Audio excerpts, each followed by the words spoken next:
स्वागत है आपका एक बार फिर से। भारत के भगोड़े रेपिस्ट नित्यानंद ने पहले दावा किया था कि उसने एक अलग देश बना लिया है। वहीं अब नित्यानंद ये दावा करता हुआ नजर आ रहा है कि उसने अपनी एक दूत यूएन में इकोनॉमिक डिस्कशन के लिए भेजी है। दरअसल नित्यानंद ने इस संबंध में एक ट्वीट भी किया है। अलग देश कैलासा का दावा करने वाला नित्यानंद एक द्वीप खरीद चुका है जो यूएस के पास है, जेनेवा के पास है, और अब उसकी एक दूत जो है नित्यानंद के ही किए हुए एक वीडियो में जो उसने ट्वीट किया है उसमें यूएन में यानी कि संयुक्त राष्ट्र में जो है हिस्सा लेते हुए नजर आ रही है। हालांकि आपको बता दें कि ना तो अब तक विश्व के किसी भी देश ने कथित तौर पर कैलासा नाम के इस देश को मान्यता दी है और ना ही संयुक्त राष्ट्र संघ ने नित्यानंद के इस देश को मान्यता दी है। क्या है पूरा मामला, आइए जानते हैं। 2019 में भारत के भगोड़े रेपिस्ट नित्यानंद की दूत अब यूएन में नजर आई है। दरअसल दावा किया जा रहा है कि इकोनॉमिक डिस्कशन का हिस्सा बनी है नित्यानंद की ये दूत।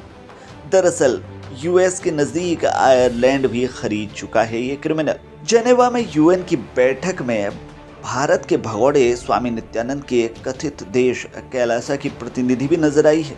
दरअसल नित्यानंद ने ट्वीट करके इस बात की जानकारी दी है और कहा है कि स्विट्जरलैंड के जेनेवा में यूएन मीटिंग के दौरान कैलासा की एक महिला भक्त ने इकोनॉमिक और सोशल राइट्स के साथ सस्टेनेबल डेवलपमेंट पर चर्चा में हिस्सा लिया। कैलासा की प्रतिनिधि नित्यानंद की तरह ही पारंपरिक कपड़ों और जेवरात के साथ नजर आई है। दरअसल नित्यानंद पर भारत में अपने ही शिष्यों से रेप और किडनैपिंग के आरोप लगे थे। साल 2016 में वो भारत छोड़कर भाग गया था। उसने अपना अलग द्वीप बसाने और इसे अलग देश का दर्जा मिलने का दावा भी किया था। हालांकि अब तक इस द्वीप या देश को किसी भी देश ने मान्यता नहीं दी है।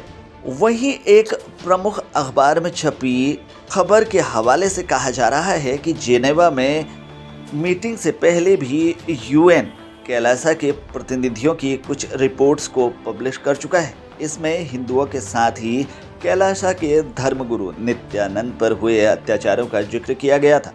इसके अलावा यूएन कमेटी में कैलासा की वेबसाइट पर भी इन रिपोर्ट्स को दिखाया गया था। कैलासा ने यूएन को महिलाओं और अल्पसंख्यकों के अधिकारों पर भी अपनी रिपोर्ट्स सौंपी थी। खबर में ये भी दावा किया जा रहा है कि यूएन ऑफिशियल की वेबसाइट कैलासा को 193 मेंबर स्टेटस में शामिल नहीं करती है। दरअसल एक तथाकथित देश या संगठन को भी यूएन के कुछ खास सेक्शन में प्रतिनिधि भेजने का अधिकार होता है। इसके लिए यूएन की मेंबरशिप होना ज़रूरी नहीं है। फिलीपींस और बलूचिस्तान के प्रतिनिधि भी यूएन मीटिंग का हिस्सा रह चुके हैं। कैलासा को आज तक किसी भी देश ने अलग देश के तौर पर मान्यता नहीं दी है। आपको बता दें कि 2010 में नित्यानंद की एक शिष्या ने उस पर रेप का आरोप लगाया था। तहकीकात के बाद 2019 में गुजरात पुलिस ने कहा था कि नित्यानंद के आश्रम में बच्चों को किडनैप करके रखा जाता है। इसके बाद पुलिस ने छापा मारकर 2 लोगों को गिरफ्तार किया था। आश्रम में बच्चों की पिटाई भी की जाती थी। नित्यानंद ने हमेशा ही अपने खिलाफ लगे सभी आरोपों को खारिज कर दिया था, जिसके बाद नित्यानंद 2019 में भारत छोड़कर भाग गया था। बाद में उसने अमेरिका के नज़दीक रिपब्लिक ऑफ कैलासा नाम से अलग द्वीप बसाने का दावा किया था। नित्यानंद ने इसे दुनिया का पहला आज़ाद हिंदू देश बताया था। कैलासा की वेबसाइट पर देश के संविधान के साथ ही उसके राष्ट्रीय पशु नंदी, राष्ट्रीय वृक्ष बरगद और राष्ट्रीय झंडे से जुड़ी सभी जानकारी मौजूद है।